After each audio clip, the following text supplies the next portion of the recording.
Como siguiente ejemplo en la realización de nuestras proyecciones isométricas, vamos a llevar a la práctica la realización de elipses. Esto en diferentes tipos de vistas para que ustedes puedan realizar cada uno de los ejemplos según como corresponda.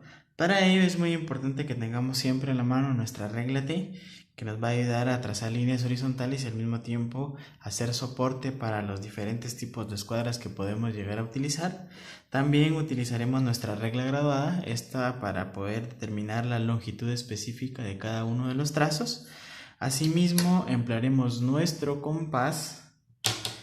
También utilizaremos el cartabón, de preferencia como el tipo de proyección que estamos haciendo es isométrico, entonces vamos a utilizar el lado que nos ofrece trazar líneas en ángulo a 30 grados. Y por último, pues tenemos los diferentes tipos de lápices. Vamos a utilizar lápices 4 y 6H para realizar líneas guía y el lápiz tipo F para poder resaltar las líneas de contorno general en nuestro isométrico que vamos a estar trabajando el día de hoy, que hace referencia a los elipses, que son los círculos en proyecciones isométricas. Entonces, como base para poder trabajar un elipse, nosotros tenemos que tener un cubo. El cubo que en primera instancia vamos a trazar, según este ejemplo, es un cubo con medidas específicas de 4 por 4, o sea, cada uno de sus lados va a tener una longitud exacta de 40 milímetros o 4 centímetros, ¿verdad? Entonces, si ustedes pueden observar ahí, ya estoy empezando a efectuar los trazos para llevar a cabo el cubo.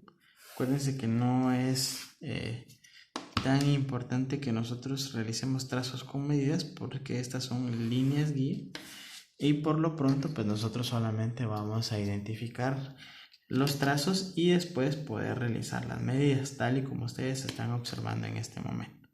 Entonces yo me percato de que cada uno de estos trazos tenga una longitud de 40 milímetros, ¿verdad? Y teniendo las medidas respectivas, pues yo voy a llegar a trazar las líneas verticales y oblicuas según cómo se establece. Ustedes pueden observar ahí, ya estoy dándole forma al cubo. La altura del mismo es de 40 milímetros. Acordémonos que es un cubo de 40 por 40. Entonces, dándole la altura, yo ya puedo cerrar totalmente el cubo sobre el que yo voy a utilizar para trazar mis elipses, ¿verdad? Tengamos mucho cuidado siempre de utilizar correctamente los instrumentos de dibujo, esto para que no tengamos ningún inconveniente al momento de trazar o si en algún momento pues llegamos a tener un problema de precisión en el dibujo.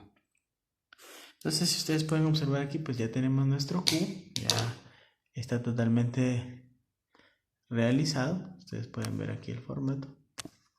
Y hay que tener en cuenta muy bien el uso de cada uno de los instrumentos, ¿verdad? Que la regla T esté totalmente fija y la escuadra que la soportemos como debe de ser en el momento de realizar cada uno de los trazos. Entonces, después de tener como referencia nuestro cubo para la realización de elipses, vamos a marcar cada uno de los centros de las diferentes vistas de nuestro cubo. Si ustedes se dan cuenta, aquí tenemos el plano de proyección horizontal, que es la parte superior al cubo. Tenemos aquí el plano de proyección frontal y el plano de proyección de perfil. Entonces, vamos a tomar como primer ejemplo el plano de proyección horizontal. Vamos a hacer un elipse en esta parte superior. Yo aquí tracé una línea que voy a borrar, no importa. Solo es para que ustedes puedan ver de mejor forma el establecimiento del elipse. Entonces, si ustedes pueden observar aquí, nosotros tenemos un cuadrado, ¿verdad? Tenemos un cuadrado en proyección isométrica y si lo vemos desde otro punto de vista, pues también tenemos un rombo.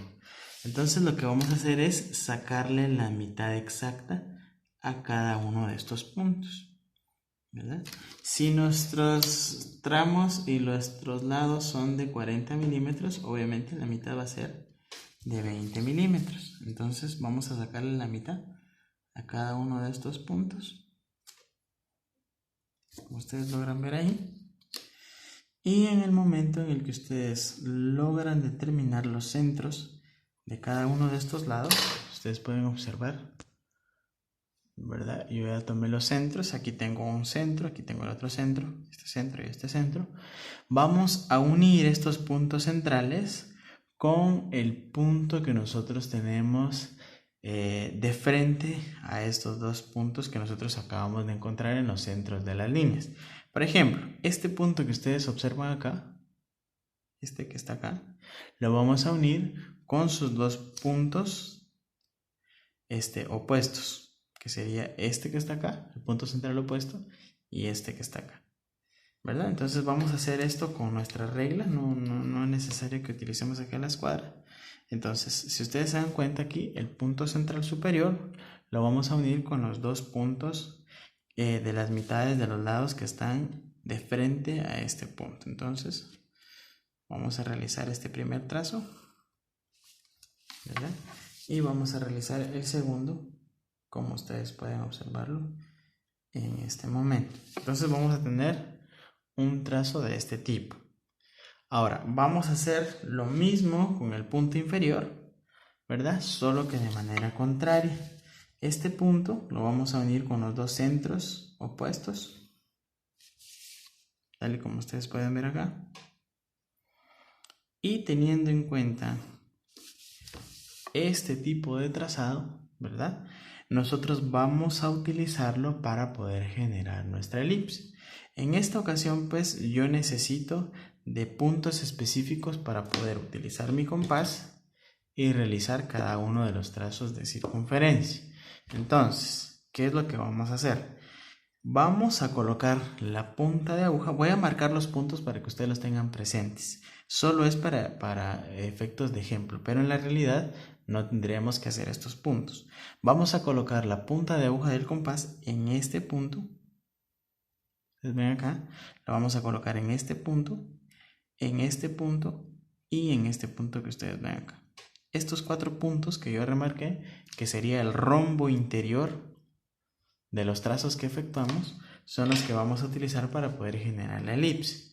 Entonces, vamos a hacer el primer tramo circular de este punto inferior que está acá. Entonces vamos a colocar la punta de aguja en este punto, ¿vean?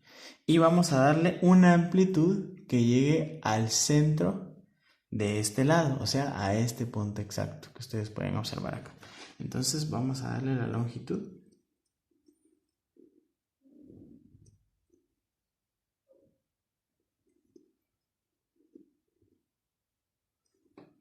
Como ustedes pueden ver aquí, yo ya coloqué la punta de aguja en el primer punto y yo voy a trazar un arco que vaya desde este punto, ustedes logran observar acá, que es el centro de un lado, con el centro del otro lado. Entonces voy a trazar este arco de circunferencia, que ustedes pueden ver ahí, ¿verdad? Y voy a hacer el mismo procedimiento, pero al contrario. Voy a colocar la punta de aguja en este punto superior, la punta de aguja del compás, y voy a trazar un arco que vaya a los dos centros inferiores de mi proyección, tal y como ustedes logran verlo en este momento. Entonces voy a hacer el trazo. Entonces, como ustedes pueden observar ahí, yo ya tracé 2 semicírculos, ¿verdad? Ahora voy a cerrar estos 2 semicírculos trazando otro semicírculo acá, otro pequeño arco, teniendo como referencia este punto que ustedes pueden ver en este momento. Entonces voy a colocar la punta de aguja en este punto y voy a tomar la longitud para poder unir acá este punto, ¿verdad? Hay que tener mucho cuidado y mucha precisión para que el círculo pueda cerrarse el elipse, perdón, pueda cerrarse sin ningún inconveniente. Entonces colocamos la punta de aguja en el centro, vean, está aquí en el centro y vamos a trazar el arco. Entonces, como ustedes pueden observar acá, ya unimos estos dos primeros arcos que realizamos con este tercer arco que ustedes ven acá. Entonces ya va tomando la forma de elipse. Después voy a hacer el mismo procedimiento en el punto contrario, ¿verdad? Solo hay que tener mucho cuidado con la punta de aguja del compás. Y tal y como ustedes ven acá, pues hemos generado nuestro primer elipse, ¿verdad? Hay que tener muy en cuenta la forma en la que nosotros vamos a estarlo realizando. Y es muy importante que ustedes tengan mucha precisión en la realización de cada uno de los lados para la generación del elipse, puesto que si no tienen el cuidado necesario, lo que va a suceder es de que no van a poder cerrar el elipse tal y como ustedes logran observarlo en este momento. Vamos a hacer un segundo ejemplo en el plano de proyección de perfil de nuestro elipse, que es este lado que está acá. Y como les mencioné, vamos a tomar los centros. Vamos a medir los puntos centrales, vamos a sacarle las mitades. Hasta aquí está la mitad. Vamos a sacarle la mitad a cada uno de los lados. Y obteniendo estas mitades, bueno, ya sabemos de que vamos a utilizar este punto que está acá y este punto y los vamos a unir a los dos centros de los dos lados opuestos, tal y como lo van a ver en este momento. Entonces voy a unir este centro con este punto y voy a unir este con este, tal y como ustedes logran observarlo en este momento, ¿verdad? Este punto lateral que yo tengo aquí lo voy a unir con los dos lados centrales opuestos, con los dos puntos centrales opuestos que yo ya he encontrado al momento de medir. Entonces vamos a trazar acá y vamos a trazar este otro punto. Y como les vuelvo a mencionar, vamos a utilizar los 4 puntos del rombo central que se crea para poder trazar cada uno de los arcos que va a dar origen a nuestra elipse. Entonces estoy remarcando nuevamente estos puntos para que ustedes los puedan ver. No es necesario que ustedes los marquen, ¿verdad? Yo lo estoy haciendo solo para que tengan en cuenta dónde van a colocar las puntas de aguja del compás para trazar los arcos en esta elipse. Entonces, teniendo en cuenta cada uno de los puntos para el trazo, vamos a colocar la punta de aguja en este primer punto y vamos a darle la amplitud de manera que llegue al centro del lado. Y vamos a llevar el arco de la circunferencia que llegue de centro a centro. Hay que tener mucho cuidado para no tener ningún inconveniente. Y vean, vamos a tirar este primer arco, el que ustedes ven acá. De manera continua vamos a hacer lo contrario. Voy a colocar la punta de aguja en este punto que ustedes ven acá y vamos a trazar de centro a centro. Hay que tener mucho cuidado y trazamos, ¿verdad? Tal y como ustedes logran observar ahí. Y ya trazamos los dos arcos laterales de nuestra elipse. Vamos a cerrar estos dos arcos trazando nuevamente dos arcos centrales que van a tomar como referencia estos dos puntos que ustedes logran observar que están en la parte de en medio. Entonces vamos a colocar la punta de aguja, como ustedes pueden observar ahí, y vamos a darle la amplitud de manera que podamos unir los dos arcos de circunferencia que ya hemos nosotros trazado, ¿verdad? Entonces, como ustedes pueden observar ahí, y volvemos a hacer el mismo ejercicio o el mismo trazo de manera contraria. Hay que tener mucho cuidado para que el compás no se nos mueva en el momento en el que realizamos el trazo. Y si ustedes pueden observar en este momento, pues ya tenemos nuestra segunda forma de cómo podemos generar las elipses, ¿verdad? Entonces, esta es la metodología que cada uno de ustedes va a utilizar para poder crear elipses dentro de nuestras proyecciones isométricas. Y no olviden siempre utilizar correctamente cada uno de los instrumentos de dibujo técnico para no tener ningún inconveniente en el momento en el que realizamos los diferentes tipos de trazos.